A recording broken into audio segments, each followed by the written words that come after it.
We're going to start with one of these topics that I hate when it comes to money. This is number one of the 5 things you're going to help us master, Tiffany, and it is budget. Yes. It's in your name, budgetnista. I hate that word budget. I hate that word budget. I feel like budget is a punishment. It's a diet. I don't want to be on a budget, Tiffany. What do I need to do? Why do we need a budget? And let's talk budget. I want you to think about a budget the way what I say is like how you think about like your mom, right? So you've got 3 kids, right? Yeah. And so if like, say your son's like, oh, when he's little, Mom, can I have dessert? You'd say yes after you have dinner. Or if your daughter says, Mom, can I go outside to play? Yes, when you do your homework. Or, Mom, can we go on vacation? Yes, if we lower this, the light bill. So your budget is like your mom. She's there to say yes, when, if, after. So it's really a say yes plan, but one that's safely implemented so you can maintain the thing that you want, right? Okay. So you could call it a money list. That's what I usually start with because people hate that name. I like the name money list. Yes. What does a money list mean? A budget. Okay, I love this reframe because I hear the word budget and I hear no and restriction. And you're saying no. That the budget is how you say yes to what's important to you. It's not there actually to tell me no. It's there to find the yes in the safest way possible. So for somebody hearing you say that and they're like, but I've never made a budget or I've never stuck to one. I don't know what my budget should be. Like, where do you begin? Step 1 is to write everything down, just the words of what do I spend money on? Don't think about the month, just in general. So it's like, oh, the kids, oh, credit card, oh, grooming, going out. Like, I want you to just write the words. Don't think about the money, just words. Okay. So that's first part. Step 1. Yes. Then step 2 is now you say, these words on my money list, how much am I spending approximately monthly? Some stuff you'll know, like your mortgage or your rent. Some stuff you might not be sure. Go pull out your bank statement and see on average the last few months how much you're spending on groceries or eating out or grooming. Or electricity or water. Yes. Or any of those things that you don't even really think, oh my God, I got that bill. Exactly. So then that's within a month frame on average, right? Yep. So that's step 2. Okay. Then step 3 is to write down how much you make on average every month from all of your areas. So maybe you get alimony, maybe you get child support, maybe you have a job, whatever that is. How much are you making monthly? Then you add up, step 4, you add up how much you're spending monthly and subtract it from how much you're making monthly. I call that the tears and tissue step. Because usually people get there and they're like, can I have a tissue? And should you do this with a friend? Yes. Should we call Linda? Yes. Get yourself a Linda. Like so literally. So when I used to do one-on-ones, we would do all of that, and people would be like, okay, and then I would literally just grab a box of tissues and just put it here because I'm like, it's about the waterworks. Because they added up. I remember it was a nurse. Oh, I'll never forget. I'll call her B, and I came to her house, and it was a beautiful condo, and so we did that step, and she started crying, and then I started crying because I'm a baby. And she was just like, I didn't realize how much over I was spending. And she said, as a matter of fact, I can't even afford the air conditioning that's on. Can I turn it off? And I was like, yeah, yes. So we sat with the fan on because she just turned on the air conditioning because I was coming over. So I was like, turn off the AC. A fan is fine. That tears and tissue step allows you to see what do you need to do now. And so let's say you've done that, right? And you've made the money list. And you see what's coming in and what's coming out. You're like faced with the reality. Yeah. Tears and tissues. Yes. And you see that you are outspending every month what's actually coming in. What is the next step? The next step is I want you to categorize your expenses before you get to slashing and dashing, because that's what people want to do. I won't eat out. I won't. Yeah, I'm never going to eat again. Never going to turn the lights on in this house. Get the candles. So I'm like, categorize your expenses into 3 categories. 1, I want you to write a B next to all the bills on your list. So bills are, if you don't pay it, someone's going to come knocking on your door and say, where's my money, right? Yep. So put a B next to all those things. And give me an example. I know that sounds like a basic question, but is your mortgage a bill? Yes, mortgage is a bill. Rent, car note, your Student credit card, loans. student loans. So if you don't pay, you're likely to be sued. Think about that. Gotcha. Like when you were like standing at Walmart or Sephora and you're like, yeah, I'd like 10% off this. And then you're like, oh, wait, that's a credit card. Yes. That's a bill. Got So it. Okay. a B next to all your bills. Okay. And then And those are really like fixed expenses. So that way you understand, right? And then I want you to put a U in front of any B that fluctuates based upon your usage. Oh, I love that. So I call these like the U stands for usage or utility. So your student loan does not have a U. Your mortgage or rent does not have a U. But the water, electricity. So your usage. Yes, the data on your phone. Yes. And so it's important to separate those two because I want you to, you'll see that I want you to understand the level of control you have on these expenses. And whatever is not a B or UB, everything else is a C. C stands for cash or choice, meaning that you have full choice of how you spend here. So grooming might be left over, groceries might be left over. How much eating out with friends? Yes. And so entertainment. Yep. And so now, before you get to slashing, I want you to ask yourself, where's most of your money going? For many people, most of their money might be going to the B's and UBs. But for some people, it's actually all the C's. Yes. So then we have to identify, do you have a don't make enough issue or spend too much issue? And so if most of your money is going to the B's and UBs, you might not make enough. So it's not about slashing because these are your bills, you know? But if most of your money is going to your C's, your choices and your cash expenses, then you probably have a spend too much issue. So now we need to slash. Yes. You know, because it's entertainment and grocery and all those things where your money is going. Because what I find is that frugal people want to get more frugal when things are tight. I'm like, that's not the answer. Right. You know, that instead, I want you to put your energy toward learning how to earn more if all of your money's going to your bills. Because we're cutting the mortgage. What are we cutting? That's true. You know, one of the things that I worry about, and I'd be curious to hear your perspective, is that you and I both had the experience of being in college, and it's that opening week, and literally at the opening registration fair, there were banks with credit card tables. You get your Snickers bar when you sign up for one, and then it's free money. But I worry a lot about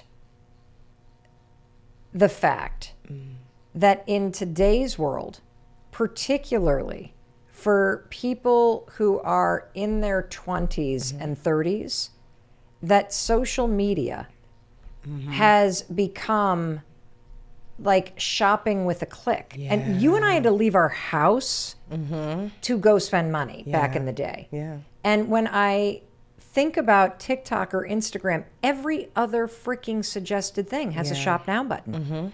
And stuff gets sent to your house. And have you seen a big increase, because you've been doing this for a while, in people in the spending category? That spending has gotten so easy because of social media. It's always in your face. You always see what you're missing out on. There's an influencer that has the product for free who's like, this changed my life. And oh, click, click, click. It's 11:30 at night. So do you see a spike in this? Or is Absolutely. Overconsumption is the new way. We all have so much that we don't need. I mean, even sometimes I'm like, Tiffany, you do not need like another, like you don't even vacuum. I'm like, but that one is so cool, you know? And I'm like there's this influencer who I follow who I love her because it's so aesthetically pleasing. Yes. But you know, the ones that were like everything in the kitchen is aesthetically pleasing. Yes, this is these Amazon Yes. shops. Like, So yes. I can click through to my Amazon Yes. thing. So it's I like got a this all for contain- free, but I'm going to make money on you buying A it. container for the container. Yes. It's like, well, who wants to eat cereal out of a cereal box? We want to eat it out of an aesthetically pleasing glass container. Yes. Like, do I need an aesthetically pleasing? You don't. Yes. You know, so it is really hard. So that's why I don't believe in leaning so heavily on discipline when it comes to financial, like stick-to-itness, you know? What do you believe in? That I believe automation. That's the new discipline. That if we can put systems and automations in place, it will help to safeguard you because you're human. Yeah. So we're not here to fight against your humanness. Right. You know, I'm like for budgeting, for example, I do this thing where I call it budget without a budget. You go to HR, you say, hey, HR or payroll, I want to split my money before I get my money. And so what that looks like is that, and most places can do this. I'm not a huge company and we're capable of doing this. There are 4 accounts, 2 checking, 2 savings. Wait, so everybody needs 4 accounts? Ideally, give or take. I mean, it depends on where you are, but this is the ideal. 2 checking, 2 savings. So checking one is kind of like your spending account. This is attached to your debit card, right? So most people have this account, but everything just gets dumped there. Yes. You know, so that's the account, you keep it. The second account is a checking account, which is your bills account. And so I want you to separate your bill money from your spending money. And does it cost money to have two different checking accounts with your bank? Well, the good thing is if you have direct deposit into those, most banks will waive that fee. So Awesome. that's why you're going to do it from, like, I have payroll direct deposit into those accounts. Oh, so you at your company yes. level. Yes. You basically say X percent Yes. of my paycheck is going to go into checking account number one, Yes, for which is where spending. my bills are. Yeah. And or spending. Yeah. And then the other percentage, and do you have a particular percentage in mind? Well, the good thing is people ask me that all the time. I'm like, well, we don't have to guess. Money list is right there saying, Oh. hello, we know how much you need to put in here. It'd be kind of embarrassing to walk into HR and be like, could you put $1,500 in checking account one And $10? But then, usually it's a form, so you don't have to tell all your business, Okay. you know? And so you But feel, still, you can see how that then creates an automation that helps you stay in the lane. yeah. So the key is with that checking account, the second one, you are going to call the bank and say, I do not want a debit card. I did not know that you could just opt out of a debit card. You can. But what do I do if I need cash? Because you have your spending account. Because why are you swiping away your bill money? Because I don't need a debit card. Not for the bills account. For the bills account. Yes. I've never had two checking accounts. Yes. Yeah, okay. I'm sitting here thinking, my freaking money goes right into that thing. Yes. So if you, that way, it keeps your bills account. This is why I say you don't need as much discipline. It keeps them I money. am actually going to do this. Yeah. I think this is so empowering because I have had such the philosophy of just put your head down, work. And as long as there's balance in there, we're okay. Yeah. So I like to separate it because I'm like, I know that when I'm at Target, because that's my favorite, I'm swiping, that I know one thing, I'm not swiping my bill money because this debit card is not attached to my bills account. I put the money into the bills account, and if you have enough, you can automate your bills. And if not, you can certainly manually pay them. You could just say every 2 weeks, I'll sit down and manually pay my bills. I love this advice. You are so good at what you do. Thank you. No wonder you've helped millions and millions and millions of people. Well, and remember the other two savings, I want you to put those savings account not at your regular brick and mortar bank because they're going to pay you 0.00000. Okay, so where do we put our savings? And why do we need two savings accounts? Well, I like, again, because I want you to separate so you can see. okay. You know, and so this is like that kind of like what I said, automate. You don't have to be as disciplined. Right. So savings one at a high yield savings account. Typically, these are online only banks, you know. They pay right now currently maybe 4%, a little bit more. And so you're going to have Now, one. when you said online only bank, I had a visceral reaction Okay. because I immediately thought about the dude that scammed you out of money for some reason. Oh, you know what yes. I'm like? How do you know that an online bank is a reputable bank to put your money in? Because that to FDIC me, insured. FDIC insured. Yeah, so but this how is- would you know that? Because everybody can copy that little icon. So no, because that would be against. I mean, if they want to go to like under the jail by Yes. the federal government. Okay. So you could honestly a Google search. There are like We're also going to link everybody. You know, our resources are robust. And today there will be a lot of information Yes. from the Budgetista. Yes. And Tiffany will have stuff so that you can go to her resources Yes. and understand what's reputable, what's not. And so, So I list a bunch. So with both of my books, Get Go of Money and Made Whole, I list some of the banks that I like. you know what else I love about this approach? Because you mentioned Target, and you know we have a huge global audience. So just think about your favorite even place where you go to pick up your prescriptions or your local kind of pharmacy type store. When I walk in there, it's as if I have walked onto a game show. This was even when I had no freaking money. And it's like you walk through the doors, and I'm like, oh, I feel like I need some hair rubber band things. And, you know, I need those little cotton things. that- Yes. I have that shit in my drawers. Yes. Like, I don't know why there's something about the psychology of that. So in your model, when you do your money list and the B's and the U's, and I walk in there and I don't have a debit card, I've only got the debit card for what I can spend. Yes, because all your money is literally squirreled away someplace else. You have a savings account for emergencies. You have a savings account for goals. I want to buy a Gotcha. house. I want to buy a car. I want to invest in the market. We're going to separate them because you don't want to spend your emergencies on goals. That's your emergency account is like your seatbelt, like your safety belt. Yep. And so that's why you have the 2 savings and you let it earn interest. So if you have those 4 accounts, you use your money list to figure out how much money you want to place into those 4 accounts. Then all you have to worry about is, especially if everything's automated, the money lands, it splits before you get it. Bills pay themselves, savings is saved. And when I go swiping, it's not my savings, it's not my emergency savings, it's not my bill money. So I can rest assured without having to be so disciplined because I just set it up one time. And so it's just one of my favorite ways to budget without budgeting, like the hardcore, my journal and a diary, and I'm not doing all that. Yes. Yes. You do it once, set it and forget Yes. it, and now it's aligned with what Yes. you want. Do you have a guideline in terms of when somebody's making their money list? We got the B's, we got the U's, we got the C's. Mm-hmm. We've now got our 4 different bank accounts, the 2 checking, the 2 savings. So if you followed all this advice and you kind of look at what it costs for you to pay for your life, all of the stuff that's going out in all of these categories you've just taught us about, what do you think the percentage should be? If you look at the income coming in, like what percentage is your day-to-day expenses? I would say ideally, if you can live off of 70% of your income, that's ideal. Like you might be at 99, that's okay. But this is what you're working toward. Okay. No more than 70%. Okay. Obviously, you make more, it might be even lower. Like I think at this point, I might live off of 20 or 30%. Okay. At one point, I was living off of 200%. Right. But 70%, Right. 70%. Meaning you were in Yeah, debt. exactly. Meaning you were spending Yes, more. way yes, more. Yes, same. So this is not shame. This is just like I'm working toward this. This is what your Yes. ideal is. So Okay. 70%. So that would be what's in your spending account and what's in your bills account. That would equate for 70% because that's living off of money. I love that you just offered up, though, this hope, because what you just said to somebody who is in the place that you and I have both been in, which is your life costs way more than you make, and you are also dealing with a mountain of debt, that there is hope for you. So if you make this money list, which is step 1, your B's, your U's, your C's, and you then look at it and you're like, oh, I'm screwed. What Tiffany is saying to you is that the goal is to move from a negative position to a position where 70% of what's coming in covers your life. Yes. And the other 30% goes to savings and investing and awesome. Yeah. And I cannot wait to go home and make a money list.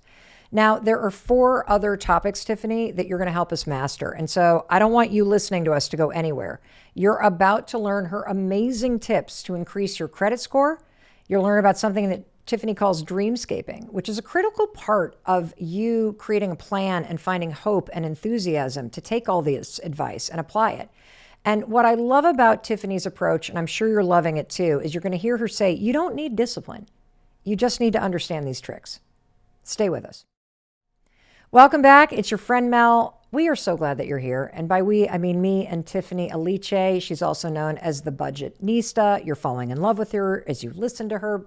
She's been featured on Netflix. She's a New York Times bestseller. And more importantly, her genius, and you're experiencing it right now, she's helped 2 million people save, manage, and pay off hundreds of millions of dollars in debt.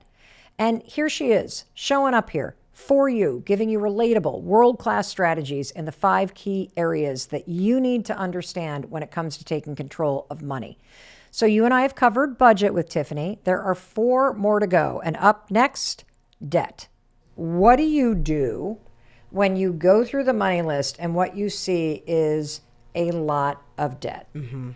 What are the steps? Well, for debt, you have to, that's another kind of like list. So I just call it just honestly like the debt list. We have to just get a picture, like what's happening here? Yes. Who do you owe? This is what's going to go on your debt list. Who do you owe? How much do you owe? When is it due? What's the interest rate? What's the status? I know. This is what you want to have your bestie of besties. Get over right. here. I'm thinking about my friend Jody. Jody, pull up a chair. Let's go. Right. Exactly. So yeah, because you have to get it paid. This is actually, sometimes it can be a little harder than the money list. Oh, I would think so. Yes. Because as I'm listening to you, I'm thinking to myself, I haven't even done this for myself. Yeah. To see like, who do I owe? Yeah, like what is my mortgage Yeah. at right now, and how many more years is it going to be, Yeah. and what is the car loan that I Yeah. have, and how many more years is it, and what is the interest rate? Yeah. So just knowing like what those things are. And like I said, don't do it alone. You can literally have a party. It could be God. like, But like, we're not spending money. There's yes. no ice cream. There's no nothing. It's a potluck, It's Yes. like you could just be like, where you and a group of friends just sit down and say, we're going to do our debt list, Yes. And so just knowing where you are. So now you can start to prioritize who's getting paid and when. So I have a few methods that I really like. Let's talk about them. One, there's a snowball method. Okay. And so this is when you pay the lowest balance debt first. So you're going to look at all of your debt and line it up from lowest balance that you owe. Okay. Right? Like, and then to the highest like debt that you owe. Okay. And if you're someone who is like emotionally charged by your debt and needs you to have early success, Yes. you're going to pay the minimum to everybody else, but that lowest bill is going to get the bulk of the money that you have available. And you're going to know what that is. This is why that money list is so important. Right. Because it's like, where am I going to get the money? Let's look at the money list. Right. How are you making a little more right now? Are you able to spend a little less? That money that you're able to squeeze from your budget is going to go to that lowest debt. So let's just say you owe $200 to Granny. Yeah. And you're giving her $100 a month. Right. So now it's like, okay, that $100 a month now rolls over like a snowball. Yes, because down the now hill. that debt's paid to Granny. Yes. And now we go to the next one. Yes, the next debt gets its minimum, which it was already getting, but it gets that lowest debt's minimum, the first one, and that extra money from your money list. So now all of a sudden it's getting like 3 payments in one. So you're cooking with grease now. And when that's paid off, you roll over that full amount to the third. And what's so great is as the snowball rolls down the hill, it collects snow minimums along the way. So by the time you get to the biggest debt, you have the most amount of money. But it didn't actually take any additional money out of your budget because you've collected minimums that you were already paying. Oh, so I'm going to try to translate that. So if your credit card bill has a minimum of $50. Yes. And you've just been paying the 50 and paying the 50. That means you're not really chipping away at the balance. So as you use this method and you get the lowest paid off, you don't have to pay that $50 anymore. No. And then you go to the next one. Well, you take that 50 from But that. it goes to the next one. Got you. And so you've accumulated all these 50s. And by the time you get to the big one, you might have $200 extra dollars on in the top cash of flow. the minute. Yes. Got you. So it doesn't Okay. actually hurt your. You're not coming out of pocket anymore because you've been paying all these minimums. Yes. And so it's a great way for people who need that early success and don't want to tackle the big bill right away. Amazing. So that's the snowball method. The avalanche method is when you're like, forget all that. I'm logical. I want to attack the debt with the highest interest rate, the most expensive debt first. Because interest rate is the fee you pay for what you owe. Okay. So the more you owe, the more the interest rate is going to affect what you have to pay. So Yes. you're going to line your debt up from the highest interest rate Yep. to the lowest interest rate first, Okay. and you're going to attack highest interest rate debt first. Okay. So there's snowball, avalanche, and I call this the tsunami method. This is for people who really get emotionally overwhelmed, and you line up your debt by how it affects you emotionally. Oh. Because let's honor the fact that some of us really need to navigate from that place. Like, which debt is causing you the most stress? It's the tsunami is coming over you, and it's like, I have to pay my grandmother back because I feel so bad. And then next, it's really my mortgage. And then next, it's this bike that I bought. And then you see what I mean? Yes. So with that method, you're lining up the Yes. debt from most stressful to least stressful and paying it off in that order. But either way, you're collecting the minimums amount along the way. You pay off the debt, you roll over that full payment to the next one.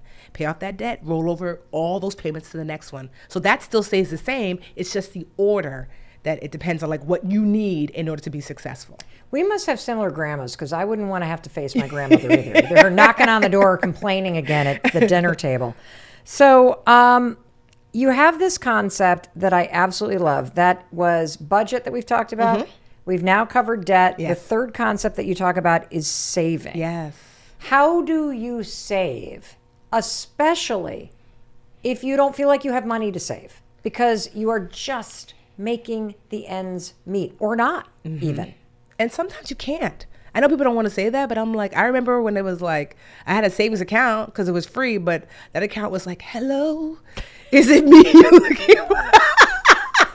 It didn't have anything in it. Because that's life sometimes. Yeah. And I just remember, but I opened it because sometimes you do a thing not for where you are currently, but But for where you want to go. There you go.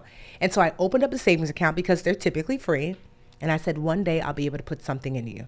And so for the first year or so, when I was paying down all that credit card debt and like making little money here and there, the Budgetnista was starting to do a little better. And I was like, I remember I was able to save $5 a month, and I put it in there, not for the 5, but 5 was proof. If I could do 5, one day I'll do 10.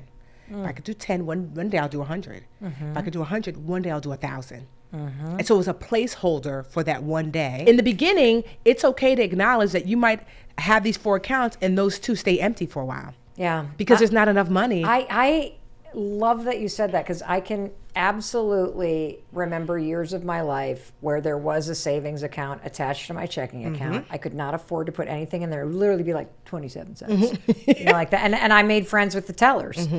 And so when you kind of get that, they penalize you for having, and I'll just waive that for you, no problem. But just seeing that, still someday. Yes, Someday I will get it in there. Someday. Dreamscaping. Okay, let's talk about dreamscaping. Yes. What is dreamscaping? So this is a word I totally made up, as preschool teachers are apt to do. And I just thought, like, you know, landscaping, this is when you design the outside of your home to be beautiful and aesthetically pleasing. And so I'm like, well, why can't we do that with our dreams? Why can't I? Dreamscaping means that, like, I think of the most beautiful, aesthetically pleasing, big, expansive life that I want to live. And I was a big daydreamer when I was a kid. So I was a kid in class, talks too much and daydreams. And so I love daydreaming because it allows me to really go into the future and say, this is what life is going to look like for me. Live there for a little bit and then bring back that feeling here. And it says, okay, this is what you need to do for that to be life. Okay. And so with dreamscaping, I identify a time in the future that what I want to see. So maybe it's the December 31st version of yourself this year. Yes. Maybe it's you 5 years from now, 10 years from now, whatever that is. And then I ask myself holistically, how do I want life to go? Not financially, holistically. Like, how long do I want my hair to be? Like, where do I want to live? What do I want to drive? You know, what kind of foods am I into? Like, I just imagining my full, complete life. Where have I traveled to? Yeah. You know, that kind of thing. And so that's the second part of dreamscaping is I like really dreaming like your full life. Yep. Then the third part is to find a guide asking for help. So if there's someone who there's part of your dream that they're living it, you know, maybe they're on social media and you follow their social media. You know, do they do podcast interviews? Do they have a book that's come out? Do you know them personally? Like, don't go all this alone. Why? You know, the fastest way from where you are to where you want to be usually is through someone else. Right. So I'm literally studying like, oh, I love the way Mel does that. Yeah. Okay, so I'm going to read all the things you've written and watch all your shows and listen to all your podcasts so I can get a guide from you about what does that look like. And then fourth, I create a plan based upon what I've learned about this is where I want to be. This is what I've learned from Mel of how she got there. Let me create a plan that's focused but flexible. Because I'm not you. So it's like, there's like this framework there. Yeah, of course. But a lot of flexibility in there. Like, oh, well, Mel did this, but I'm going to do it like this. But, right. You know? And so I create this plan. But as I work the plan, the last, and to me, one of the most important things is then find community. That like, that's so big for me. I started the Budgetnista because if not for Linda, where would I be? You know, that like, I don't care if community is one person or 1,000 people or 2 million people. Yep. Find community and work the plan within that community. Yeah. So you can have accountability. You can have people to cheer you on and a place to vent and say you're scared, you know, and to see yourself in other people. So if you do those 5 things, that's the 5 steps to dreamscaping. Well, the other piece that's powerful about that is when I look at all of your advice, it is empowering you to take your emotions out of it and to align the actions that you're taking with the kind of person that you want to become. I love that. You ever think to yourself, so this is something I remember I learned in therapy when I was talking to my therapist. She said, like, I've never smoked. I have asthma, so I'm like, I do not want to take myself out of here. And so, and so she said, Tiffany, do you consider yourself like a non-smoker?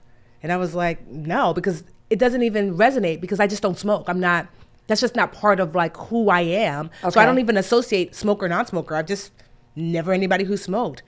because I align with I am who I say I am. And so like that should be the aim for all that we do. So it's not like, oh, am I an overspender or underspender? It's like, well, no, you align with I show up, I am who I say I am, that my goal is to be the person who I'm not worried about over or underspending. I spend in a way that's aligned with the life that I want to live.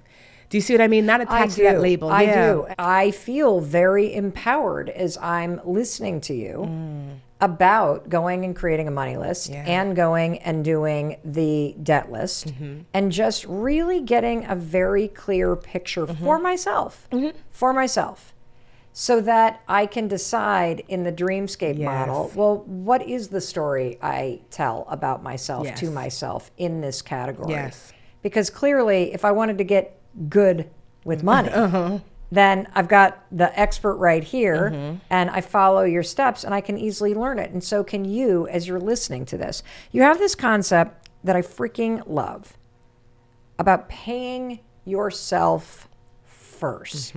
What does that mean? So that means I want you to ask yourself 4 questions before you spend any money. And those questions are, do I need it? No. Do I love it? Yes. Do I like it? Do I want it? So need it, love it, like it, want it. And so they show you that like needs are most important, then your loves, then your likes, then your wants.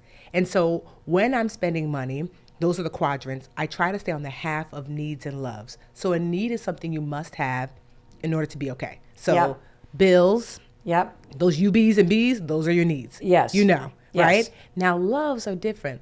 Loves are something that is going to bring you joy over a year from now, you know? And so that's different for everyone. For some people, it is that haircut. For some people, it is, that amazing dinner. For some people, it's travel. For some people, it is that dress. So there's no judgment there. Just a year from now, will this thing still generate joy for me? So deep joy are the things that we love. Yes. And then likes, which is next, are temporary joy. So that's something about 6 months from now. You're like, oh, it's still cute. I remember. But a year later, you might be like, wait, where's that shirt that I had? And then wants are literally the opposite, just instant gratification. Yes, that's like the shop now on Instagram. Yes. So when you are spending money, I'm not here to tell myself no. So for example, I always travel, but this year in particular, I really want to go. I've never been to Johannesburg and I want to go. Oh, yeah. And there's this like really cute travel group. There's like 15 women and it's like Johannesburg, Namibia, Botswana. Sounds incredible. Right? And so it's not a little bit of money, obviously, as you can imagine. And so when I was deciding whether or not to do it, I said, Tiffany, is this a need? No, it's not food, shelter, clothing, water. Is this a love? Will you remember this trip a year from now? I said, abso-freaking-lutely. And then, of course, you look at your budget. Can it allow it? So what that means is that if I don't have enough of that like or want, so what? Right. Because if I get another stinking T-shirt from Target, like, what are we talking about? Yeah, exactly. Exactly. I think everybody, even when you're struggling. Yes. Even when you're struggling, I think most of us can look around whatever room we're sitting in our apartment and be like, I have too much stuff. Yes. Why am I? And I do think that there is this rise in shopping and consumerism because you don't have to leave your house. Yes. You do not need to leave your house. They pull up and drop it on your doorstep. Yes. And you just constantly, it's like pulling if you're watching this on YouTube, you see me doing it, but it's like you're at a slot machine. Yes, pull the lever. Pull. But if you really want to pay yourself first, then you try as much as possible to stay in the need and the love category. I love that. Because that means your money is meaningfully spent. You know what I mean? Yes. Like meaningfully. So I'm not here to tell myself no. I'm here to say yes as much as possible to my needs and my loves. Yes. Yes. What is your biggest hot take on saving money? My biggest hot take on saving money is there is a cap for how much you should save. Like you can actually oversave. What? Yes.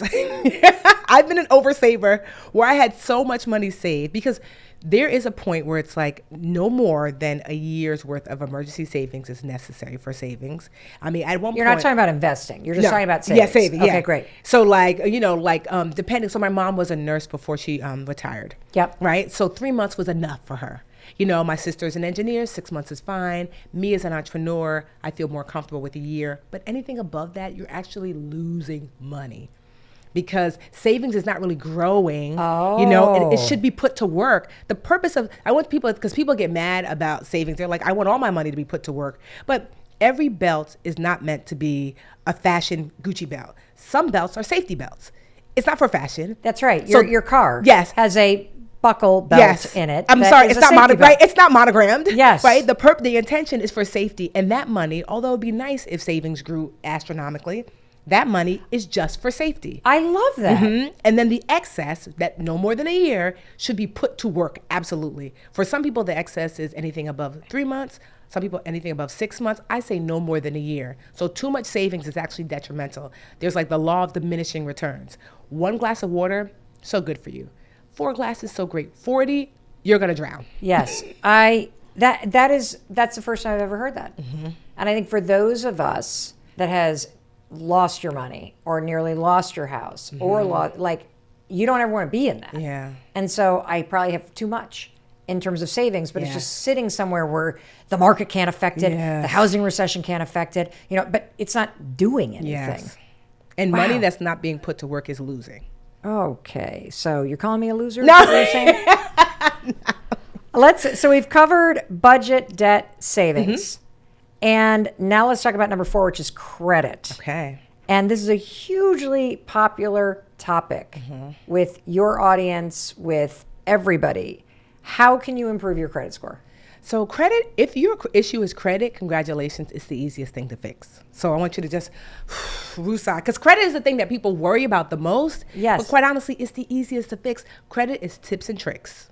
Oh my God. That's I like it. tips and tricks. Just Here we tips go. and Give me tricks, some tips and right? tricks. So first thing to understand that there are multiple categories that affect your credit. It's 35% of your score is what your payment history is. Okay. Right? And so like, do you pay the people on time? Do you pay at least the minimum? Well, then 35% of your score, you're good. Handled. 30% of your score is going to be amounts owed. So get your payments down. Everybody, that would be the debt list Yes. and the money list, okay? So if those two things alone is 65% of your score. So if you just like concentrate on getting your debt down, and if you automate that bills account, do you see how it all comes together? Yes, I do. Yeah, so automate that bills account, 65% of your score is being positively affected. There's other things to consider with your score is they look at length of credit history.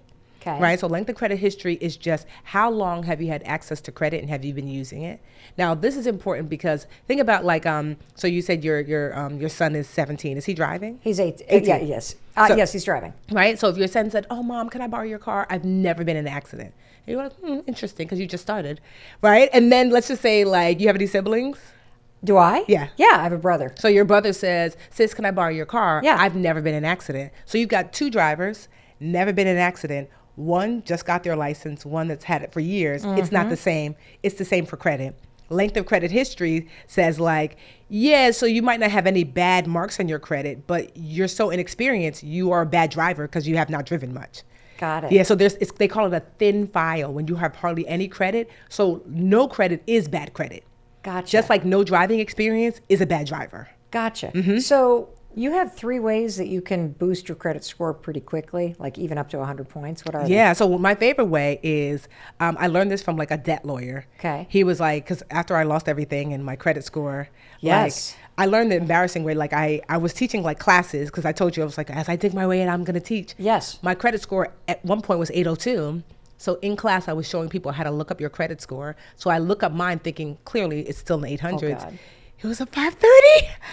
A room full of people. I'm looking at the, and I was like, luckily it said like Tia Liche, and I have a sister named Tracy. I was like, I logged into Tracy's account. Let me just, can you imagine? I was like, wait, is that a 5? And they were like, I was like, anyway, let's talk about how to raise your credit. I had no idea because I'd not checked.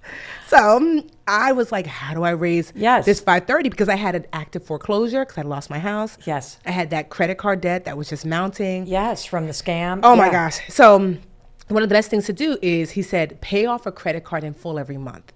But like, so then I realized like, so he said, there's something about paying off a debt in full that makes the credit bureau say, yay. So think about your credit score as your GPA, your grade point average. Okay. It's an average of your choices.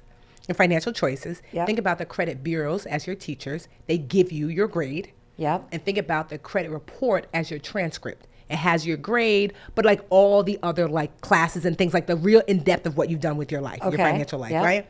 And so if you want the credit bureaus, the teachers, to give you like really great grades, they love to see an A every month. An A+ in credit is when you pay off a debt in full. And so you're talking like if we were to go the method and look at, you line up all your debt, and you look at the one with the lowest balance, paying off that lowest balance is like, boop. Yep, but it'll be like, it'll give you an A, but just that A that 1 month. But we want to get an A every month. Okay. And so I like to get a credit card with zero balance or pay one off to zero balance. And then I look at my money list and say, what is my least expensive reoccurring payment? Is it Spotify? Is it Apple? Is it Netflix? No more than $25 a month. And I say, hey, Apple or Spotify or whatever, actually don't go to the bills account like you used to. I'm going to put a credit card in the middle of that equation. And you're going to pay that every month. Yes. So they're seeing you pay it off to zero. Yes. And every month, like the credit bureaus are like, A. And I'm like, so at the end of... It's like, A. Now it's a song because it's Spotify too. Oh my God, I love that. So what I did, because I was like, at the time I had these 2 cards, I did it with 2 cards. And so I went from a 530 to a 750 in 1 year, which doesn't sound like a lot because you can raise your credit score fast. Sounds like a lot. Especially with an active foreclosure. Yes, and especially if you're in that zone where you're like, I'm trying to put groceries on the table. How the hell am I going to raise my credit score? I gotta get to the store and buy some chicken. I'm not worried about all this other stuff. But you're basically saying any of those, you can automate the payment this way and have it serve like this double duty for you. There you go. If you do that, that was tremendous. I love that. Wow. Any other tips in terms of boosting credit score? So another tip is just to remember I said 35% of your score is payment history. Yes. And so one of the best ways to do it is to just automate your bills from your bills account. Because that's the payment history. And so this is only though, because not everyone makes enough to cover their bills. This is for those people who make enough to cover your monthly bills. But it seems like so little, but not being late and just having them automatically paid, 35% of your score, which is huge. So if you do those things, like I said, credit is tips and tricks. It's actually not discipline. Oh, I love that. All right, let's talk about the 5th thing we need to master, which is how do you increase your money? So best way to start to increase your money is where you currently work. Okay. I would be looking like, am I paid? Like, let's look at like what Glassdoor is talking about. Yep. But you have to keep in mind not just your role, but the size of company. I promise you, the janitor at Facebook is making more than the janitor at your local high school. Yes. So one, understanding the size of your company, but also many women especially are underpaid, and so before you ask for money, create something that my sister calls the Go Me file. That's your brag book. And so whenever she does something at the company, she writes it down. She says, Go Me. Yeah, right? And so ideally, the Go Me things on your list are ways that you made the company money. Yes. So you can quantify or save the company money. Yes. She's like, if you can't quantify it, figure out how to quantify it. Yes. And then that way, when you go and you sit with your manager or boss or whatever, and you're having your review, you're not actually asking for a raise. You're asking for a correction to salary because I made the company $100,000 last year. Right. Or I saved the company $30,000. So me asking for this 2% raise, I mean, I'm undervaluing myself. Look at the value that I bring. Yes. And so starting there is a great place. And this is really backed up by research. So especially for women and any person of color, that the number one thing that will determine your ability to make more money or your ability to get a promotion is whether or not you make your contributions known. Yes. And so that Go Me list is a critical habit because you're going to forget. Yes. And without that, you don't have the ability to really explain why. Because I agree with you. Like there is a lot of advice out there, like ask your valet, look at Glassdoor, but if you can't make the case, you're just making a threat. Yes. That's it. I call it, this is what I tell my mentees, I call it illustrating your Oprah.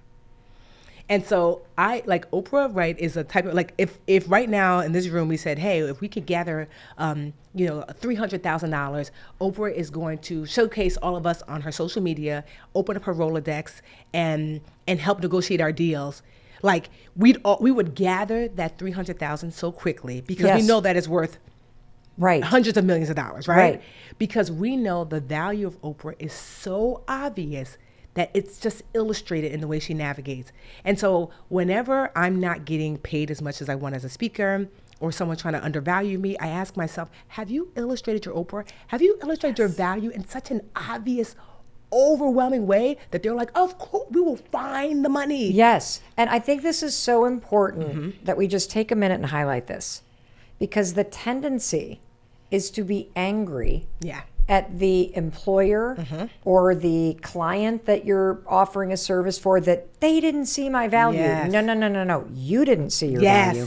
You didn't actually make the case. And you did not present yourself or the value you provide. If you are somebody that offers a service, you are a coach, you're a real estate agent, you cut hair, you walk dogs, that is a business. Do not give that shit to your friends for free. Because you will start to resent them for them wanting to, for, you know, them kind of taking you for granted. No, you're taking yourself for granted. So people are going to ask, people are going to assume. You cannot do that with yourself. But this is about you understanding your value. So in terms of somebody who's listening and they're like, okay, I can't quit my job. I advocated and they gave me a small amount, but it's not enough. You also talk a lot about, well, what else can you do? Is there side hustles? You mentioned it as part of your story. This has always been part of my story on the side as I was climbing out of debt. I will do anything. Well, within limit. You know, I mean, within limit. So what are some of your favorite side hustles that you recommend for folks that are like, okay, I don't need to go out on the weekend. And if I'm working my side hustle, I'm both making money and I'm not consuming and spending more money. So what are some side hustles that you like? Well, one, I say before, like there's not a specific one, but before looking like externally, ask yourself, one, do I have a degree or certification in something? Because one, it means that you'll get paid more for that thing. You know, it's like, oh, I'm a teacher. Like, who doesn't want a preschool teacher babysitting? I don't have to get regular pay. You know, I can increase my pay. And then two, what do you do at your current job so there's not this additional learning curve? That's huge, because now unless you're starting a business, that's different. But a side hustle, if I'm just here for the money, then I'm not trying to learn anything new. Like, I just want to be able to just do it. And so for me, tutoring and babysitting was so perfect because autopilot, I can tutor, I teach all day. You know, when I was teaching preschool, babysitting, the kids love me. I'm such a, you know, this is what I can do. And so that was a perfect side hustle for me, you know? And so say if you were like, I don't know, like maybe you work as a home health aide or something like that, or, you know, maybe organization is something. You're like, you know, I'm already helping people in their home get their things together, and I love organizing. I can do that. You know, it's important to do the math before you jump into it, because some side hustles require a little bit of investment, you know? So it's like, well, does this make sense? You know, like, you know, let's just say you decide, oh, I'm going to drive Uber. Okay, so is your car insurance going to go up? You know, gas. Like, yes, gas. And so is the math going to match? You want to make sure whatever side hustle you choose, that you do the math ahead of time. You know, that if you are going to invest, let's just say you're a really great baker. You know, if you are going to invest like, and maybe you're going to invest time and energy and money into learning how to decorate cakes, because you bake cakes well, but so you're like, oh, I'll take the $200 decorating class because it means I can charge another 30% on the cake that I bake. I love that. So there has to be what I call direct return on investment, you know, so meaning that in the beginning, when you are investing in a company or whatever you're doing, it's okay to, indirect return doesn't make sense. Meaning, like, I'm not going to get a Mel Robbins pen in the beginning, or like business cards necessarily, because can I sell this pen, unless I'm in a pen selling business, to make money? So in the beginning, it's like, okay, I'm going to invest in maybe like a cute outfit from Marshalls because I'm a speaker. And because when I show up, this will allow me then to get paid more because I look really professional. So there's a direct return. Got it. If I bake cakes, I'm going to buy egg, flour, sugar, the things I make, put it together, bake the cake. So many people invest in the indirect thing, you know, like the accoutrement, like the website, the this, the that. And it's like, you haven't made any money yet. Now you're broker than before, you know? So just being mindful, like make sure that the math makes sense. Get things that are aligned with like what you're already doing and what maybe you have a certificate or a degree in so you could get paid more. Well, I love that. Any final parting wisdom? I'll say this, that like, we are here. Well, I don't know if you know this, Mel, but 2.5 years ago, my husband passed away suddenly. I did not know that. From an aneurysm. So that sucks. And so one thing I learned from that, aside from the financial component, which is that we did, I want to say 85 to 90% of the things right. So I get to just miss him. There's not the financial ruin that so many women lose their partner and their home.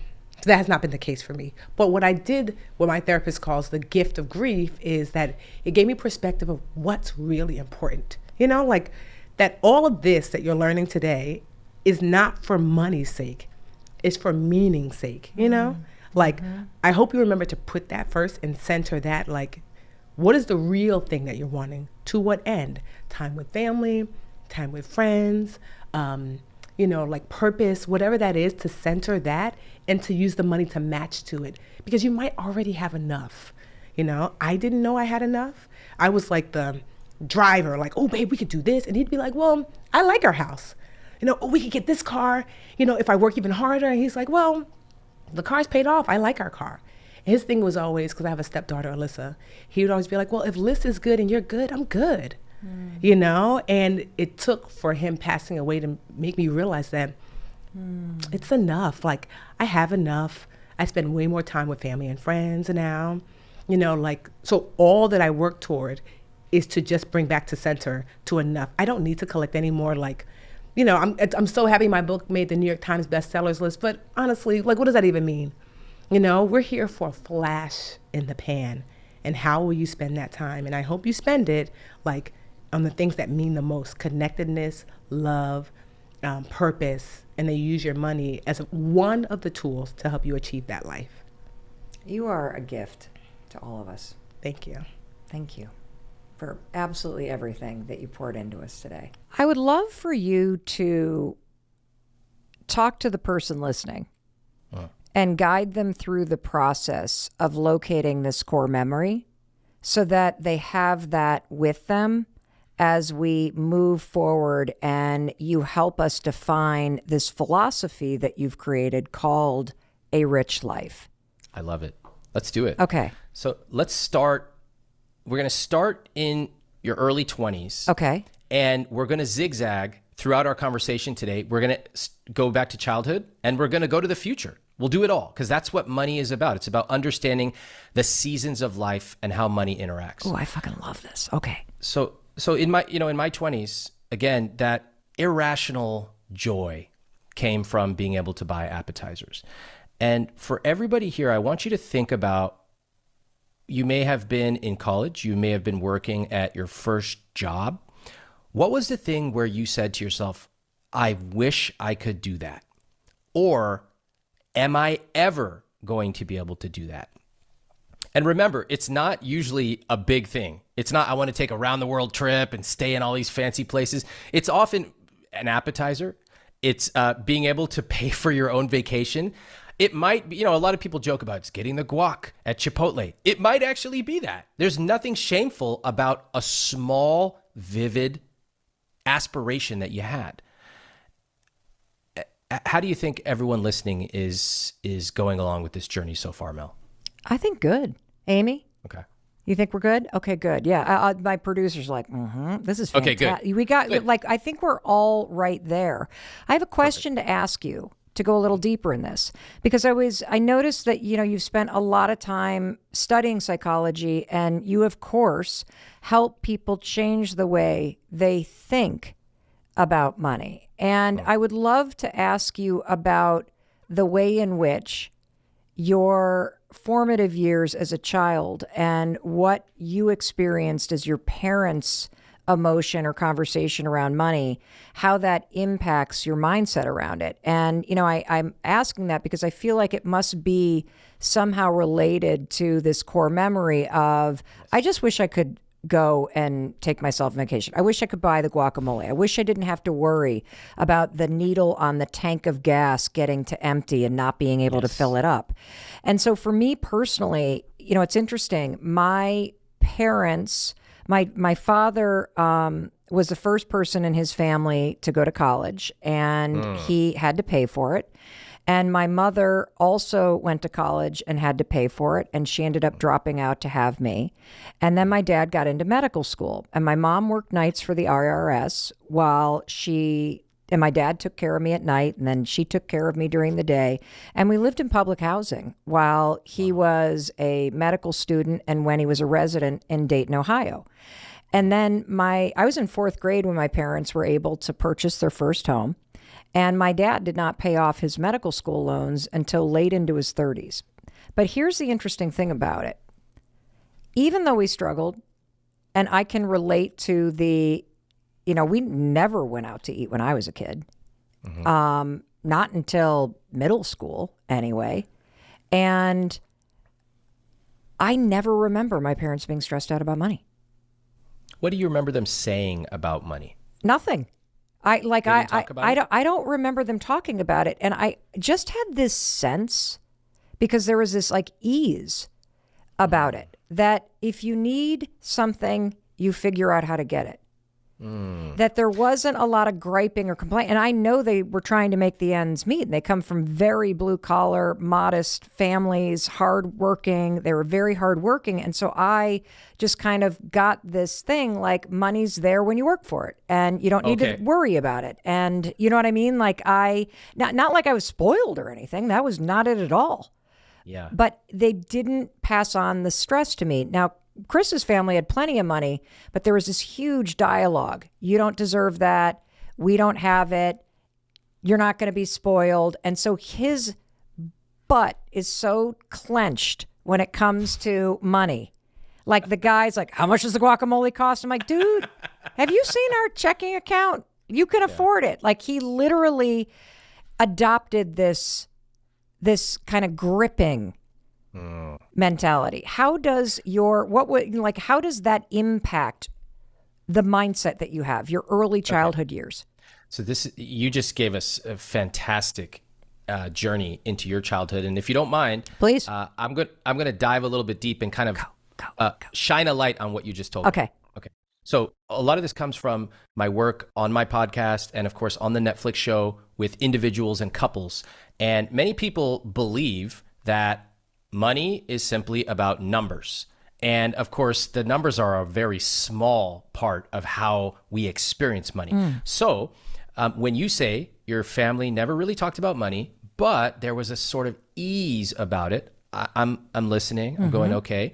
And then it clicks when you tell me they were blue collar and they taught us that if you work hard, money will come. Okay, that's a cohesive belief. I totally agree. Sometimes I speak to couples where one person in the couple grew up, let's say white collar, maybe upper middle class, and the other grew up working class, blue collar. Their beliefs conflict and they can't figure out why, right? They think it's about, oh, she spends too much at Target or his truck is too expensive. But really, there's this belief, particularly with different class structures, which we never really talk about in America, which is if something's hard, let's just grind harder. And you can grind harder. There's no doubt about that. Law school, medical school. But there's a certain point where grinding a little harder just doesn't work. You have to change the way you think about money. For example, did your parents talk about investing, IRAs, compound interest when you were growing up? Oh my God, no. Exactly. And so some of the folks who I speak to, they said we were talking about investing at age 5 around the dinner table. Here's what happens if you put a quarter in the bank. Now imagine if a couple is meeting and one of them's been talking about investing since age 5 and the other has never talked about investment. That's what we discover when we peel back the curtain and we see how beliefs affect us. So if you're listening, the question I would ask you is, what conversations do you remember your family having when you were young about money? What phrases? Here's some examples that might sound familiar. We can't afford it.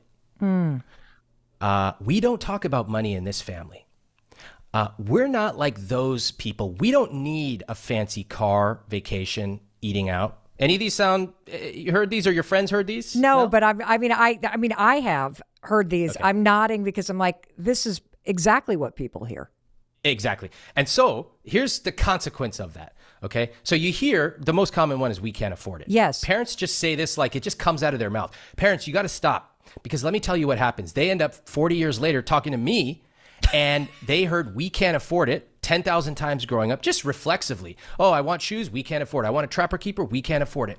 And then this person, hopefully they end up in a pretty nice job. Maybe they read my book. They set up some investments. Maybe they've done well. They have some decent amount of money.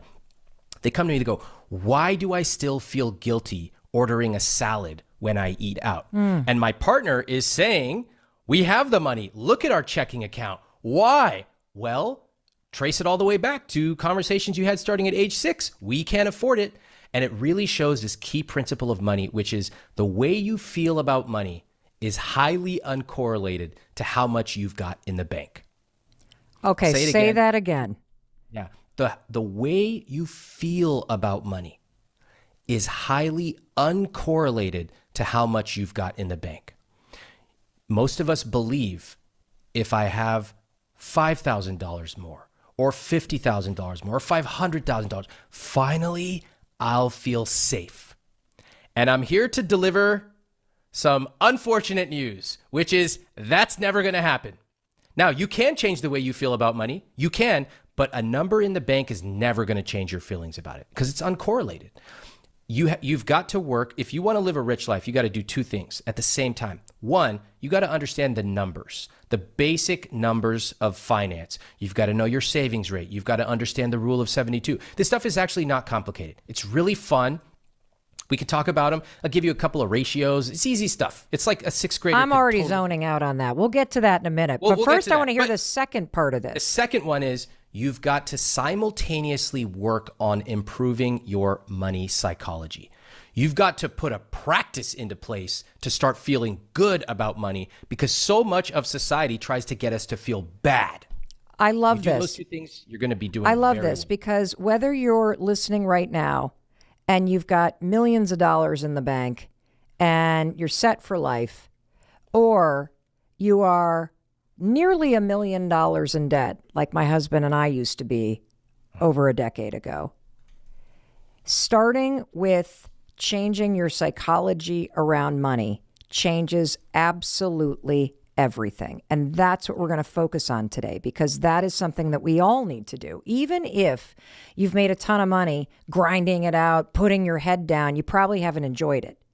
And there is a way for you to change the way that you think and relate to and the psychology of money so that you have greater freedom, so that you have possibility, so that you're more present, so that you can be more confident and effective in your decision making. And that's exactly what Ramit is teaching millions of people to do. And it's available to all of us, regardless of where we've come from, what class we're in right now, what we've experienced in our lives. We can all just have a zero on the balance sheet, and we're going to go up from here, because Ramit's going to teach us how to change our psychology. So where exactly do we start, knowing that everybody comes to this conversation dragging historical baggage that they might not even be aware of about their relationship to just money and what it means? Yeah. Let's imagine that it's the first day and you've decided to join the soccer team. Okay. People come with, some people have fancy shoes. Some people have no shoes. Some people are really physically fit. Others haven't run at all in years. And for this metaphor, I'll be the coach. Okay. And what I'm going to say is we're all in this together and we're all going to start on the same page. Okay. Okay. So I like to start from a place of, we're going to have fun with this. Okay. I'll tell you what we're not going to do. I'm not going to say, pull out this 46-part spreadsheet and let's go through all your spending. Nah, everyone's going to leave. I don't even want to, no one, it's irrelevant. Instead, I want to do something, an exercise together with you, me, and everybody listening. Okay. About what I call your money dials. So I'm going to ask you, let's do this together. And everybody listening, I want you to follow along. So Mel, if I asked you, what is something you love to spend money on? Not like, but truly love. Look at that smile. What would it be? Oh, I love buying dessert. I like, now that I've started, I've gotten out of debt. I make a lot of money. My favorite thing, and I always joke that this is my version of a Lamborghini. When I go out with a group of people, I order every dessert on the menu. Okay. What does that get you? Tell me about that. Why? It feels really decadent and fun, and it allows me to sample things without committing. And it's a way to take care of everybody at the table, because everybody kind of secretly wished that, somebody would order one of the desserts. Yes. And it's a way to relax kind of that grip, like, oh, I'm only allowed one dessert, so I got to pick the one. It's just like a playful way that's kind of ridiculous. But every time I do it, everyone's like, oh my God, that's so fun. And so I just love doing that. And I'm also a massive gift giver. So I love spending my money on other people and orchestrating gifts and creating experiences for people. Those are my two big things. I love it. I hear so many things that I'm so thankful I get to highlight some of the things I just heard. So it sounds like your, what I would call a money dial, the thing you love is either gifting or eating out desserts. Yes. Would that be fair? Yeah. Okay, pick one. Which is the one that gets you really excited?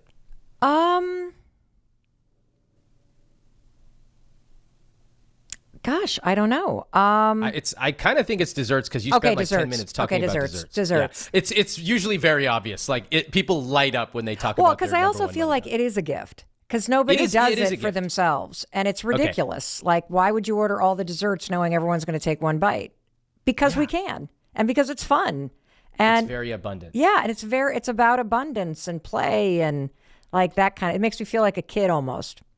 Okay, I love it. So here we have Mel in like a Willy Wonka chocolate factory, just like we get to get it all. And it's very abundant. So for everybody listening, the most common money dial or thing you love to spend money on is eating out. Number 2 most common is travel.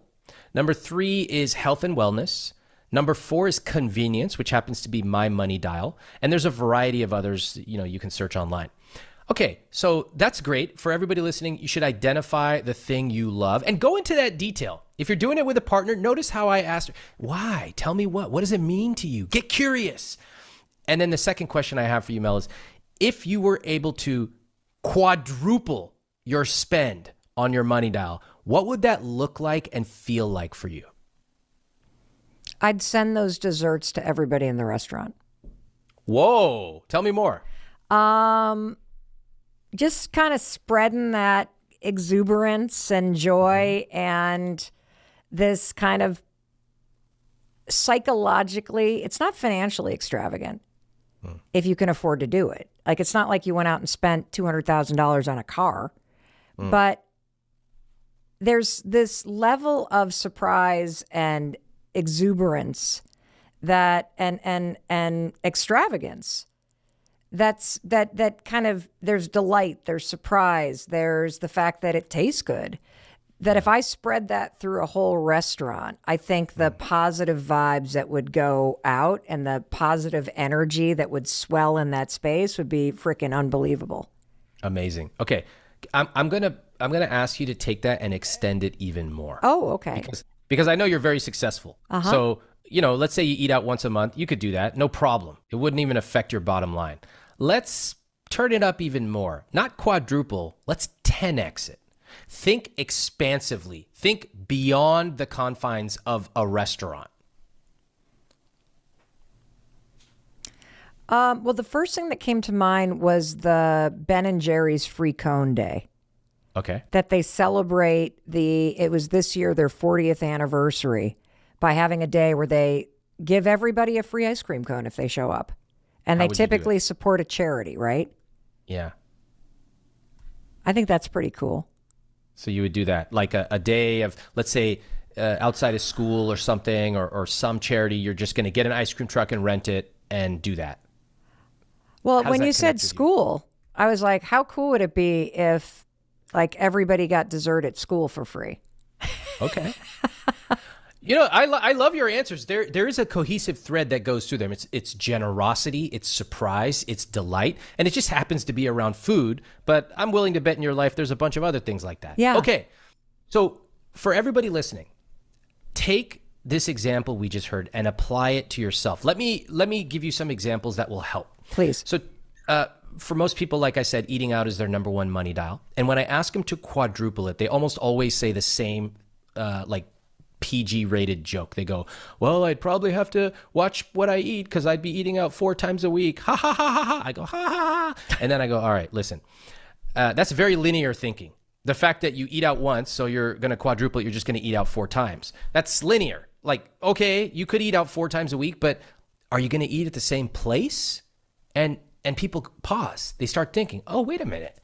Okay, so if it's like Chipotle or whatever it is that you eat at, wow. Okay. And I remember this young man in DC, I was speaking there, and he said the same joke, and I had the same unamused response.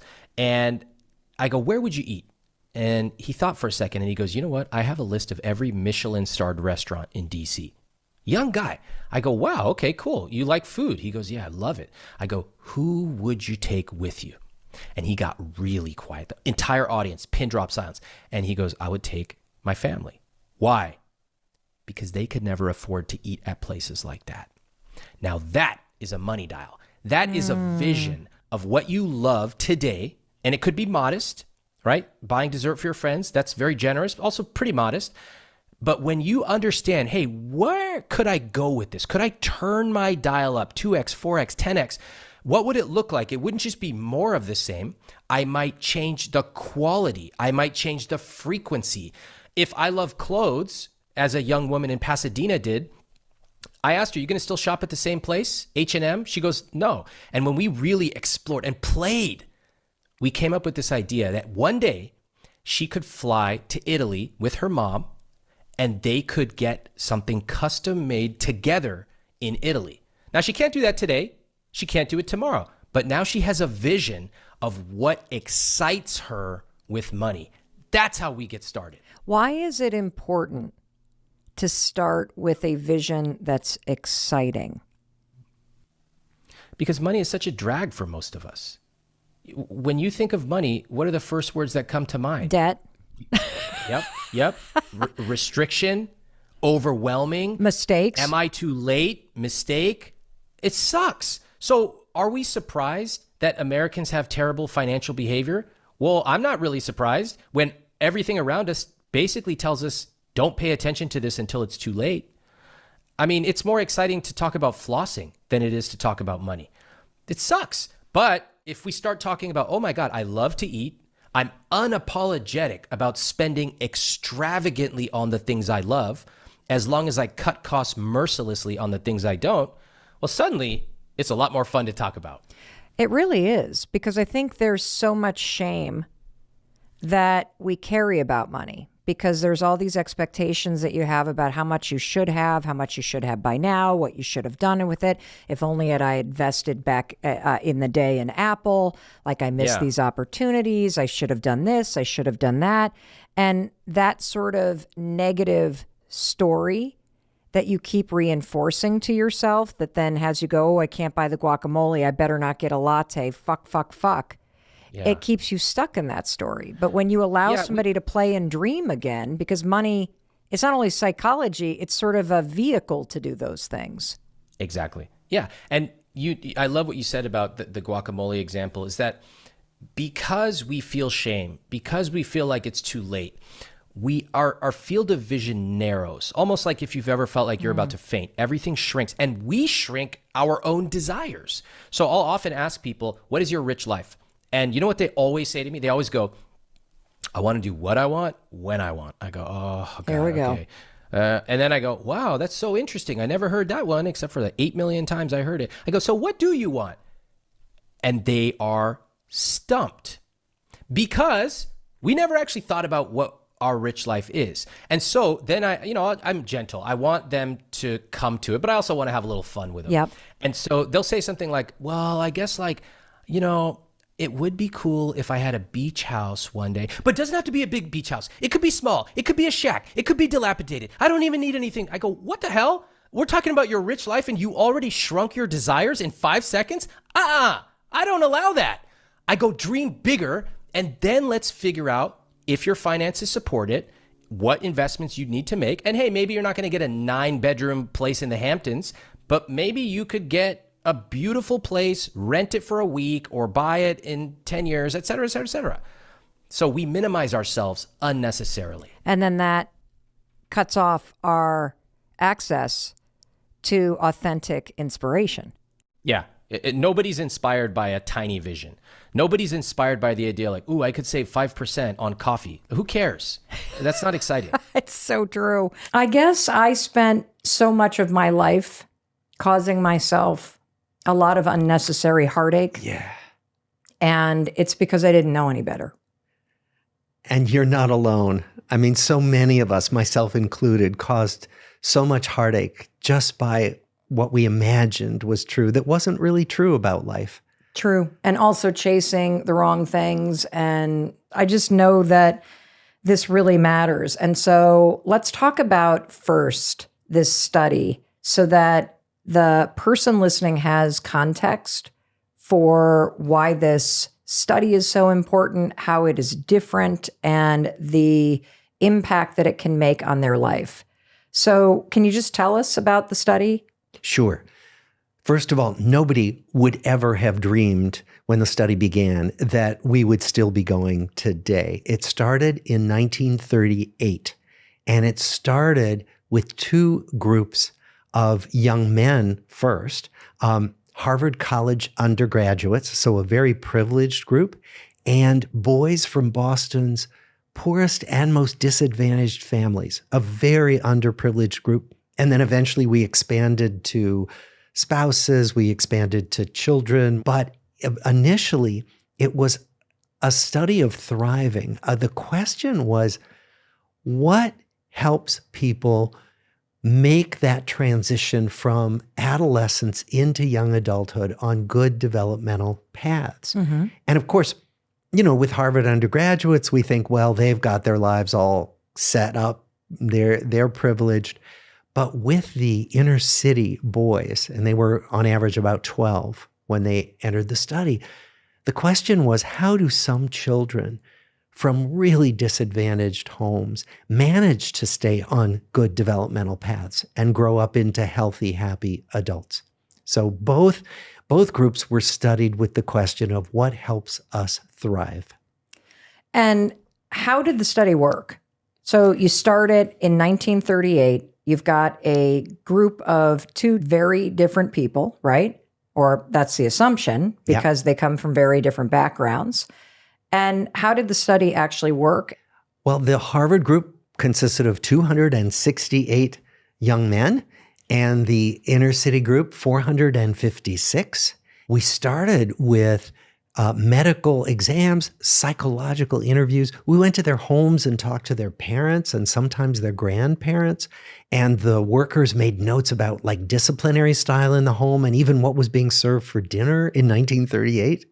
And then they were followed all the way through adolescence into adulthood. Some famous people, John F. Kennedy was part of the Harvard group. Ben Bradley, who was the longtime editor of the Washington Post. The Boston Strangler was part of the inner city group. But most people were not famous. They weren't infamous. They were just living their lives. And then how did you follow them? Because it didn't end with just this sort of one series of interviews. No, and most studies do end that way. Or most studies that try to follow people over time stop before 10 years are up because too many people drop out. Mm-hmm. So this study followed people year after year with questionnaires. How's your life going? Interviews every 10 years where we went to their homes and sat down with them and talked about their lives, medical exams, getting their medical records from their doctors. And then, and this is the coolest thing, eventually we brought in new techniques. So we studied the same big things like, physical health, mental health, work life, relationships, but we started bringing in new techniques as science developed them. So now we draw blood for DNA and messenger RNA. Those things weren't even imagined in 1938. We put people into the MRI scanner and look at their brains and how they light up when we show them different images. Again, people would have thought this was like something from outer space if we had told you in 1938 we could put you in a scanner and look inside at your brain. So it's a really exciting way to see how we can bring in the new tools of science to look at the same questions about well-being. What is the biggest takeaway from this 86-year-long study? The biggest takeaway is that the people who live the longest, stay the healthiest, and are the happiest are the people who have more relationships with other people and warmer relationships with other people. That the people who literally saw more people in a given week, the people who felt happier with their relationships actually lived years longer and they stayed healthier. They didn't develop the diseases of aging as soon, if they developed them at all, compared to people who were more isolated, who didn't care about relationships. What was the most surprising? The surprise was not that relationships keep us happier, because sure, if we have warmer relationships, we're going to be happier. The surprise was that they keep us physically healthier. So how could relationships get into the body and shape our physiology so that good relationships make it less likely that we'll get coronary artery disease? They make it less likely that we'll get type 2 diabetes. How is that even possible? So in the last 10 years, that's what we've been studying in our laboratory. How is it possible? Well, it turns out, so the best hypothesis we have with good data is that it has to do with stress, that relationships are stress regulators. So if you think about it, we're stressed at different times all day long, right? Like I might leave here and an hour from now, something really stressful might happen. And I can literally feel my body rev up. My heart rate revs up. My breathing gets faster, all that, right? Yep. The fight or flight response. What we know is that if I can go home and talk to somebody, if I can call somebody on the phone or talk to someone at home, I can literally feel my body calm down. And that's what the body's meant to do. So it's good that the body gets all revved up in response to stressors, to meet a stressor. But then it's meant to calm down. And what we think happens when we don't have good relationships is that we stay in a kind of low level fight or flight mode where we have higher levels of circulating stress hormones, higher levels of white blood cells ready to fight off danger, and that those things gradually break down multiple systems in the body over time. Hey, it's Mel. Thank you so much for being here. If you enjoyed that video, by God, please subscribe because I don't want you to miss a thing. Thank you so much for being here. We've got so much amazing stuff coming. Thank you so much for sending this stuff to your friends and your family. I love you. We create these videos for you. So make sure you subscribe. Mwah.